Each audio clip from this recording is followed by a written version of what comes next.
Hello and welcome to the next Dulux London Revolution Facebook Live session. We apologise for the technical difficulties we faced last week. Hopefully we'll have a bit more luck this week. My name's Tara and I'll be your host. Joining us today is trusted trails training partner, Kerry Sutton from Perpetual Motion Coaching. Kerry is here to talk to us about all of our training related questions that are related to trail running. Hi Kerry, thanks for joining us. Hello, good morning. How are you? Very good. Yeah, nice sunny day for a change. So I'm feeling upbeat. Oh, that's great. It's always good to hear. We've had some really rubbish weather recently. I'm sure that everyone can appreciate that whilst they're training as well. As soon as you see some sunshine, it makes kind of getting outside and getting those training miles in a bit easier, I can imagine. 100%. Yeah, it makes a big difference to your mood. Yeah. Right. So should we get started on some of the questions that we've had coming in? Let's do that. Okie doke. Right, the first one is, do you recommend including strength training when prepping for an ultra? What kind of exercises would you include? Okay, so I think just before I go into the specifics of the strength training, and the short answer to that is yes, I do. Let's look at sort of the whole training package, which I break down into three areas. We've got planning, we've got preparation, and we've got practice. Strength training coming into the practice side of things. But if we go back a step and look at the planning, we sign up to these events with a whole degree of sort of joie de vivre and I'll fit it in and I'll make it work. But the practicalities can sometimes be a bit more challenging. So when we're looking at the plan and how we're going to go about the next few weeks of training, it does help if you can involve your family. You might be able to sneak off for one or two runs without rattling any feathers if you go early or maybe late after work. But actually that will become a bit of a fly in the ointment and your name will be mud when you come home. So I would say just get the family involved, get their buy-in, explain to them what you're going to do, explain to them the time commitment, not just on a daily and weekly level, but also, you know, it is only a short period of time and this won't go on forever and sort of impact your family life. And then the other one is planning how much you can do and when you can do it. So we all like to think we could run maybe 6 or 7 times a week, but the practicalities are that our lives are busy. There's a lot of demands on our lives. And so I think if you can start from a premise of being really honest about how many runs you can do, you can make 4 runs a week count and you can get to the start line ready and prepared mentally and physically. But I would start with a realistic goal that you can then supplement as you go through and you find that maybe you can do a few more, but start realistically. We then go on to the preparation. Get the right kit. We are having rather inclement summer. Make sure you've got a nice waterproof that you like wearing. Make sure your shoes are good for the trail and you're not wearing some shoes that you've had for sort of 10, 20 years that were sort of fashionable back in the day. They're not going to support your feet. They will result in knee pain and possibly hip pain. You know, it all goes up the chain. You know, respect what you're trying to do and what you're asking your body to do, and put some investment of time and that will then, you know, equate to you having a nicer time on the trail. So the time and the money, and then the actual action of doing it, the practice. Consistency is crucial. You know, some weeks you might be able to get 6 runs in, then if you go down to 1 the following week and then 3 the next week, it is not the quickest way to the end goal. If you can do consistently 4 solid runs a week, you are right on target to getting yourself to the start line in the best shape. So this is where it goes back to the beginning. Plan what you can do so that you can do it consistently through the training block. Work on your strength and conditioning. Again, I'm coming back to that. Work on your mind. Okay, think about the race. Think about the possible hiccups. Think about the things that might derail you. Think about your why. It's really important to know why you're doing it, because when it is hard, you do want to be able to draw on that.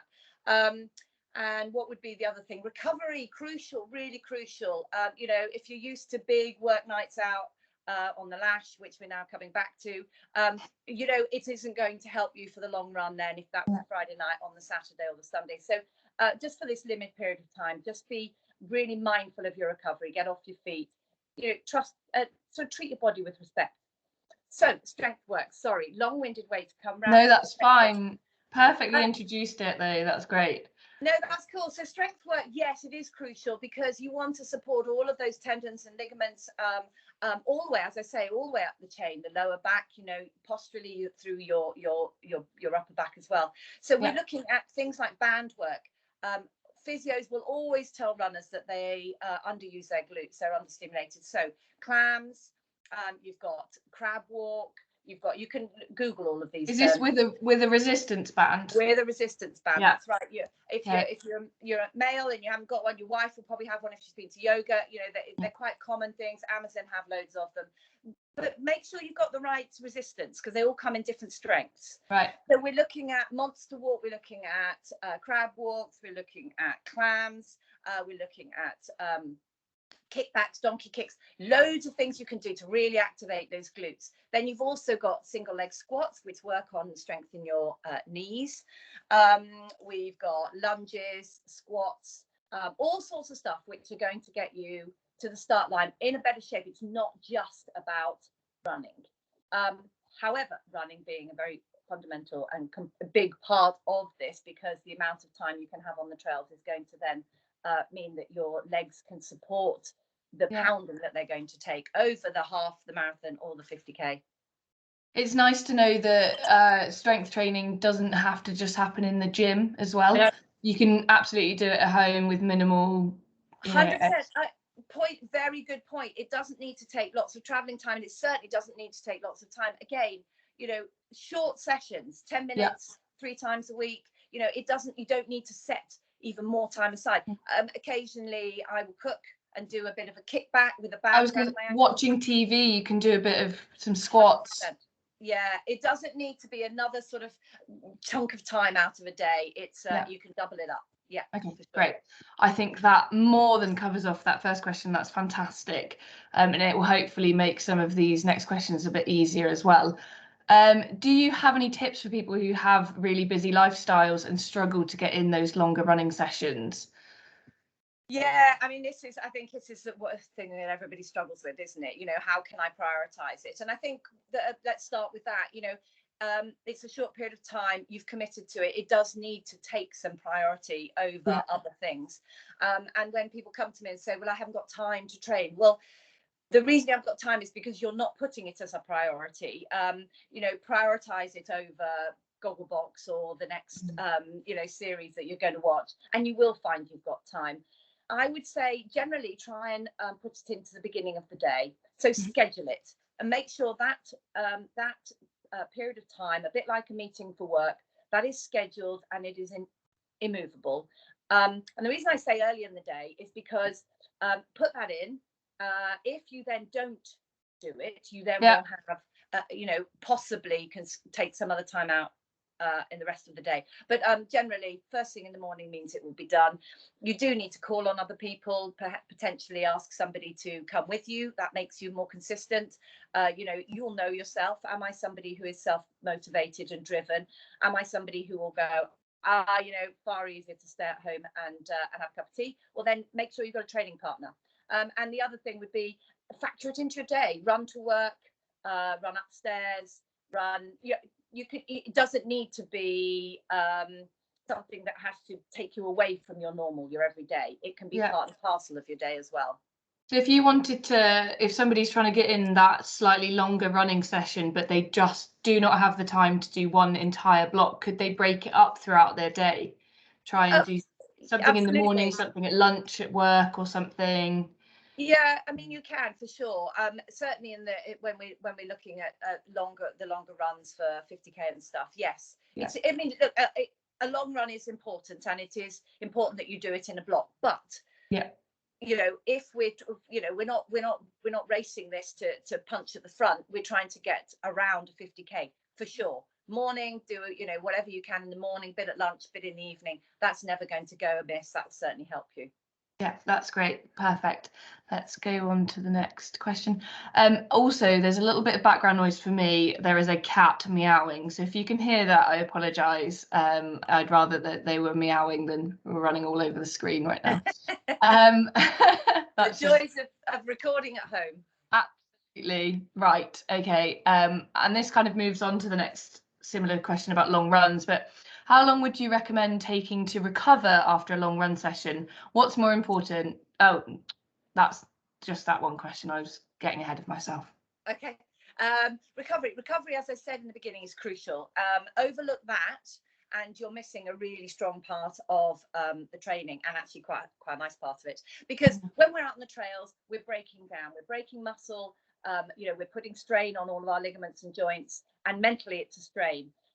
The good bit happens when you're resting afterwards. Okay, so that is where the body then is able to rebuild all the muscles that you've broken down, is able to strengthen the tendons and ligaments, and your brain is able to process all of the things that have happened out on the trail, which develops your mental strength ahead of your race, which you will most likely draw on. So recovery is crucial. After a long run, I would the long run particularly, you take the day off the next day to allow all of that assimilation to happen. So that's the bit on recovery. Did I answer the question?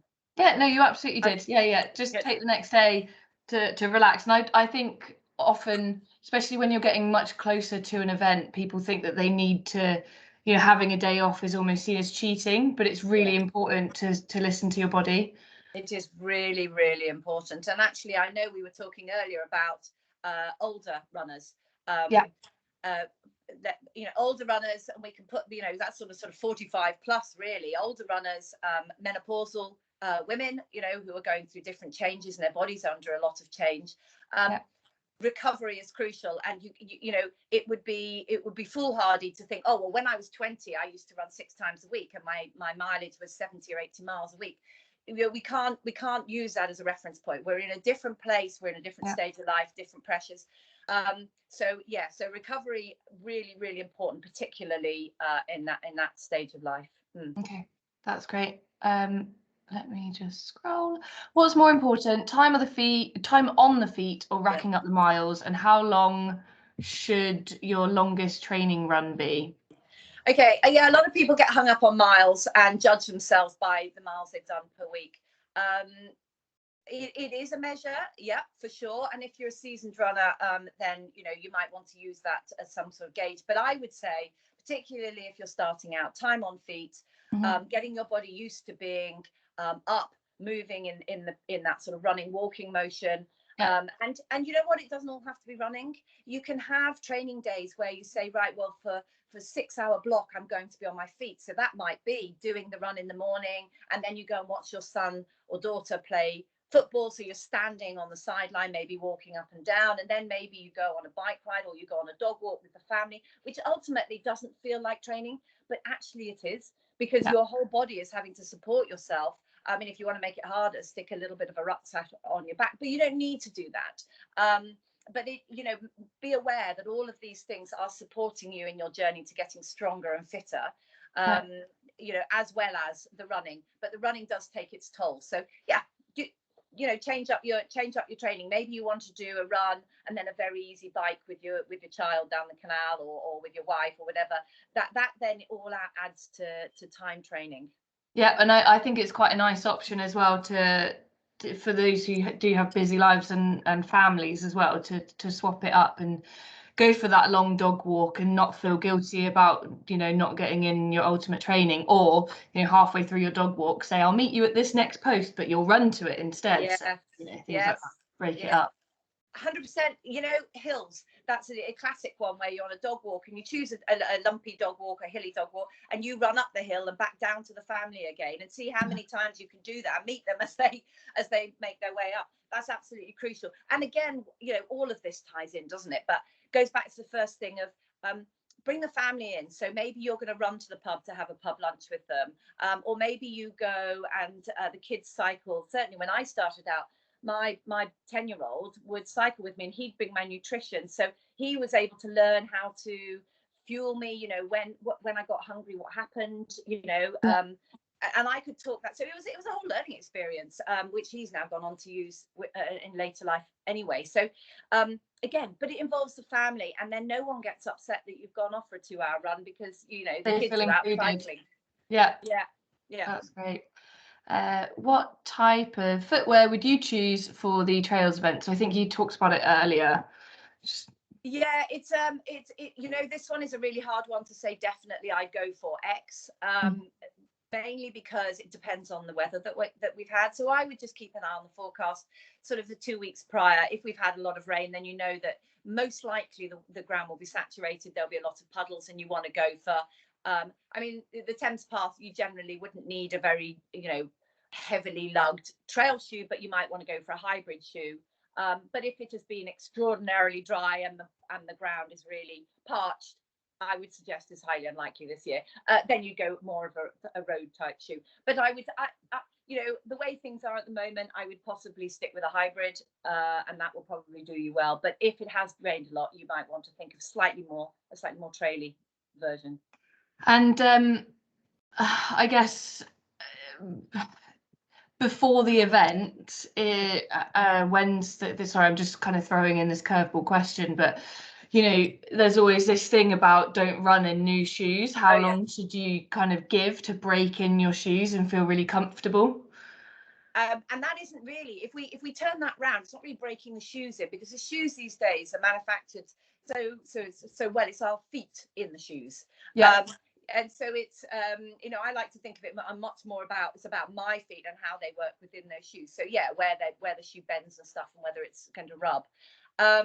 Yeah, that is a good point. And you don't just have to run in them, because some of your runs won't be long enough to really test them over the long term. So wear them around the house, or wear them all day. And that's a good way to test them. Wear them with the socks that you're going to wear on the event, so testing them around the house. Yeah, I mean, you know, is there a strict rule? No, there isn't. Depends how sensitive your feet are. Depends whether you've got bunions. It depends whether you've got, you know, low arches, high arches, all of this sort of, and whether you have narrow ankles, you know, Achilles. All of these things will impact sort of the type of shoe and what it does to your feet. So you've got to sort of know, it's a personal thing. I would definitely say a couple of weeks. To just, you know, walk, run, mud, you know, dry, get them in all weathers, get them dirty, and see what happens. Give yourself that peace of mind as well, that you know your feet are gonna be comfortable. Right, I have lost my place now. We've gone through quite a few. I've seen a lot of people wearing running backpacks with water bottles. What's the benefit of those versus a traditional backpack? Yeah, okay, right. Now, appreciate there's going to be two schools of people here, and some of you're going to go out and do this race, and it will probably be the only one you do, and kudos to you, absolutely brilliant. So you don't want to be spending money on, you know, these racing vests, and that's fine. A backpack, as long as it fits well, it has a waist strap, it is going to be just perfectly fine. And what you'll find that has will be a bladder, okay, which is one of these big long plastic bags that fits inside with a big tube that comes around the front. So that's what a lot of people use. It works perfectly well. The downside to that, if we need to look at those, and which will then feed into why you would wear a running vest, is you can't see how much water you've drunk. So you're not able to manage what you're drinking. They can be a bit fiddly to refill. You've got to take your rucksack off and open them up, and then, you know, are you spilling water in your rucksack, that sort of thing. And the other thing is they can slosh, the water can slosh, but you can that's a minor problem, you can get around that. So the reason that people wear running packs with these sort of bottles at the front, you'll see them at sort of pouches at the front here, is generally because you can have water in one and say tailwind, or sort of what I call liquid fuel, which would be a liquid drink that gives you carbohydrates in the other. So you've got the choice, whereas in the bladder you only have one. You know, is it going to be water? Is it going to be liquid fuel? You can just pull them out, take the lids off, easy fill, lid back on, straight it goes in. But also that you can manage how much you're drinking, and you can actively see how much you're drinking. So that's why. And those running vests, the reason they were designed is they fit hand in glove, and if yours doesn't, then it's obviously not the right size. They do not move at all. It's like having a jacket on. They become one with you, and they have a lot of pockets. They're built so they've got a lot of pockets that are accessible from the front, so you don't need to take them off. So you're not going like this. Right, exactly. So, and that's something to be aware of when you're buying them. They're not all made the same. Their pockets will be different. Some will have zips, some will be waterproof. The size of the pockets on the front, even Salomon, which is obviously a well-known running brand, they have, some of them will have the pocket for the bottle and then another pocket on the outside, but some of them only have the pocket for the bottle, and then you can't get it's just be aware there are lots of permutations of the same thing. And so just be wise when you go in it. Go and have a good look, feel it, put it on, see what suits you, find the best for you. Yeah. You do see them a lot. I'm personally myself, I'm not a runner, but I see so many people trail running wearing these vests, and they just look like they fit so nicely compared to a backpack. And like you said, if this is your only trail running event and you have a small enough backpack that does the job, that's great. But there's nothing worse than kind of, I'll run for the train sometimes, and I'm wearing my commuting backpack, and everything's wobbling everywhere, and I think this is what. But then I wouldn't be running these trails with a laptop in my bag, so it's very different. That's true. And actually, when with those backpacks that you were saying that you're talking about, they tend to even sort of, well, they tend to have a little chest strap here, and that can hold the shoulders in. So I would advise to use that if you have one as well. Yeah. So, yeah. That's perfect, thank you. Do I need to carry all of my own nutrition for the entire race? Well, if you're looking at doing the half or the marathon, no, the aid stations will be fine, and you can certainly replenish from those. You may, in a marathon, may want a gel or maybe some sour snakes or a little jelly or something, whatever you're used to running with, just to help you through. The 50K, I would use what you're used to. So you in training will be using your fueling tactics, and so make sure you use what you have used in training. You alluded to it earlier. Don't do anything in the race that you haven't done. There's temptation in the morning of the race that you suddenly go, oh look, the weather's different, and I'll put on another layer. Well, that will always mean you've got another layer to then carry, because your body will be used to, you're mentally used to what you're training in. Goes the same with food. Make sure you know what are on the aid station tables. You guys put on the most amazing events. They're very, very well stocked. There'll be everything that you could want there. So it's up to you as a runner to just make sure that you know what's on those tables, so that you know whether you can eat any of it. But if you have a sensitive stomach, you're not sure, then I would suggest you carry it. Don't over carry it. Remember, weight is important. The more you're lugging around with you, the more your knees and hips have to carry that. And if you haven't practiced with weight in training, then that's going to change your running gait, and onwards the spiral continues. So don't carry more than you've carried in training. If you know you're going to carry all your food and be self-sufficient for the 50K, then I would definitely practice that in training. And my comment on nutrition is always the same: start early. Don't go into deficit. You go into deficit. So if you think, well, I don't really need anything for the first 30K because I had a big breakfast, and I don't have any food when I'm running a 30K in training. But yes, you've still got 20 to go, and you cannot make that up. Your body is then in depletion, and it's just a slow grind to the end, and a rather unpleasant one. So eat early, start eating early, even if you don't think you need it. It doesn't matter to be overfueled for that 50K. Then far better that than underfueled. Absolutely, I completely agree with you there. I've definitely made that mistake before, and I've been told by more experienced riders, you just eat, consistently every hour, eat something, and I'm thinking, I can't eat anymore, but I know if I didn't, because I've done it before, I'll then get to a climb and I'll think, I've got nothing left in me. And you know what's another telltale sign I use as well is, if you're bundling along quite happily and you're enjoying yourself, everything's going well, and suddenly you feel your mood starts to dive and you start to go, God, what am I doing this for? I'm really hating this. I want to stop, la, la, la. When that negative thought comes in, it's generally carbohydrate related. So that's the point at which to start eating, because that will be a sign that you're depleted. Is that related to non-running as well then? If I get angry, shall I eat some pizza? I reckon definitely. I'd reach for the sweets and the crisps. No. But you've seen it in everyday life, haven't you? where, you know, yesterday I was holding out because I wanted to eat a big meal, and I could just feel myself getting a bit more morose because I'm really hungry. That's why the word hangry exists. It completely makes sense. You're angry when you're hungry. It's a thing. Right. It's a thing. I'm conscious we've got about 5 minutes left, so I'll just run through some of the next. Should I be running the full ultra marathon distance in training? I think we've kind of covered it, but I guess you could go over it. And will I still be able to get round if I haven't done the total 50k before in my training? Absolutely, you will. Absolutely, you will. So much of the 50k is up here, apart from anything, but also I would not suggest, unless you have got a lot of running miles in your legs, that you need to go anywhere near 50k. If this is your first event or second event, I wouldn't know. I'd stay at sort of 35, max out amount there. You will be carried on through adrenaline and the camaraderie and the event. You'll be taken through the next kilometers. So I would cap it out at about 35-ish. The other problem with doing a 50 in training is the recovery is so long that you're then going to miss the next good training block in that next week. So actually it's you're not quids in. If, however, you have never done anything like this before and you're terrified, then perhaps do a run of 35 and then walk some more, so that then it's not as hard on your body, and the recovery won't be as great, but it gives you the mental confidence.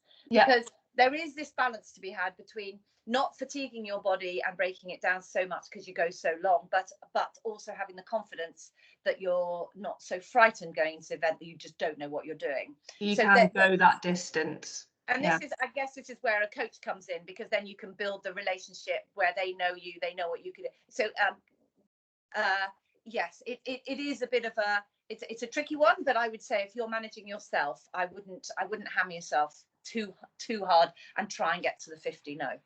Yeah, and I think that's really nice as well, because if this is your first time, don't be scared, like you just said about the walking part in the training, but don't be scared of walking. Absolutely, that's so crucial.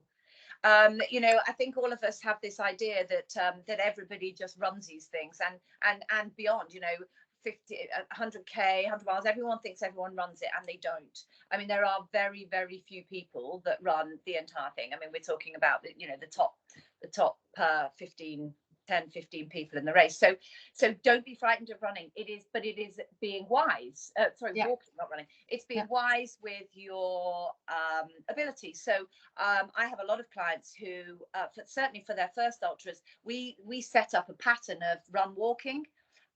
Because at the end of the day, with all of these things, it's the one who slows down the least that's going to get there the quickest. So it's a slightly hare and tortoise about it. If you probably got a very solid 25k in your legs, but from then on, God knows, and it might even be a walk. Well, why don't you start early on? Run for 30 minutes, walk for 5. Those 5 minutes you eat and drink. Run for 30 minutes, walk. Or obviously you're going to walk all the hills, because that would be the wise thing to do on a trail ultra. But break it down. Maybe you want to run 55, walk 5. There's loads of different ways of strategizing to make you be able to run for longer, and therefore get to the end quicker. I think that perfectly answers kind of this next question that comes on as well. What mental strength tips do you have for when it gets hard? Yeah, exactly. Well, the one that I use a lot of the time for my own racing is I dedicate a race to somebody, because then it means I'm doing it filled with. It's not about me necessarily. Obviously it is, but it isn't. It's about somebody else. And it doesn't need to be done for charity. Many people want to do it for charity, and I think that's the same idea. It gives you a strong why and a strong purpose. But if you just want to do it for a personal reason, keep somebody's memory close at heart, maybe you want to break the race down and do, the first 20k for one person and the second 20k. That will give you a good why. Mantras, use words, use phrases, things people have said to you. I had somebody before one race said to me, "God, you're amazing." And I was like, well, on the race, I'm only amazing if I complete it. So Yeah. for me, that was a motivation to get it done and get it done to the best of my ability, because then I feel I can justify that comment. So counting, I love counting. Counting works for me so well because it's quite meditative. Yeah. And invariably when you count, your pace increases slightly, so you can, you know, if you are beginning to get into rather slow, you go into this sort of tunnel of counting. So I set myself a little target. If I know something's coming up, whether it's an aid station or it's on top of a hill or whatever, I say to myself, right, okay, I reckon I'll get up there in 100 steps, and I break it down into tens, and I work through tens with my fingers, and it completely absolves you of any other thought and distracts you. Yeah, so that would be another thing as well. Do you ever listen to music? I do, yeah. Music's known to help to help output. So yes, different songs for different events. I've got power songs that I put on. Maybe get someone to make you a playlist. They know you. Maybe they'll put some songs in there that remind you of certain times. That's a great idea, especially if you hadn't listened to it before the run and you just press play, and it could make you laugh, cry, carry on. That's takes you in a whole different place. Yeah. No, absolutely. That's a really nice one, and it's personal to them as well. Yeah, I'm going to finish with the last question. You've sort of covered it, but it was the what advice can you offer for those of us aged 60 or over, not only for preparing for London Revolution, but also just how to carry on running later in life? Yeah, a few component things there, some of which we've already gone over. Recovery is crucial. You cannot train like you did in your 20s, 30s. Making sure your training is really wise. So keeping speed in there, keeping strength in there. So maybe some hill repeats, but also strength and conditioning, really important. Because you're going to be losing muscle mass. So be looking at working heavy weights. And if you're not used to doing that, definitely go and get some advice before you do it. Yeah. And enjoyment. I mean, you know, as things start to get a little bit harder, you know, you're stiffer. Again, that would be another one. Would be Pilates. To do some Pilates, keep your body mobile. Is just, you know, I think sometimes the focus, the why, all change. Doesn't mean to say you don't want to be, you know, you do lose the desire to be competitive, but you know, it's about getting yourself, you know, keep going on the journey. So you do have to be more strategic, as I said, but for all the reasons that I said earlier, you know, by doing your strength conditioning, your getting your mental game sorted out, and you've got more time probably as you're older. Cross training is another good one. Cycling, you know, cycling which isn't you know, heavy on your bone, your joints. Maybe swimming, another all to complement your running. Just generally staying active, I guess. It all helps, doesn't it? Perfect. Kerry, thank you so much. We've gone through some really great questions, and I think you've answered them perfectly. Hopefully I haven't interrupted you too much. No, that's good. Always good to chat running. Yeah, and I'm just really glad that we haven't had too many distractions. I've just noticed that the bin man's coming round, so you might hear some noises as I sign off this Facebook Live. But thanks to everyone who's watched. And if you do have any further trails related questions for Kerry, then please drop us a message on Facebook or Instagram. And don't forget, we've also got 2 sessions next week where dietitian Portia Rees-Jones will be answering any nutrition related questions you may have for both cycle and trails. So those, you can see those posts on our Facebook and Instagram channels at the moment. So just pop a question in. Kerry, thank you very much. I'll leave you. You're in Scotland at the moment, so enjoy your runs. I'm sure it's beautiful up there. It's going to be. It's windy. It's boggy. But it's going to be fun. Yeah, for sure. Great. Well, I'll speak to you soon. Thank you so much. Take care. Bye. Bye.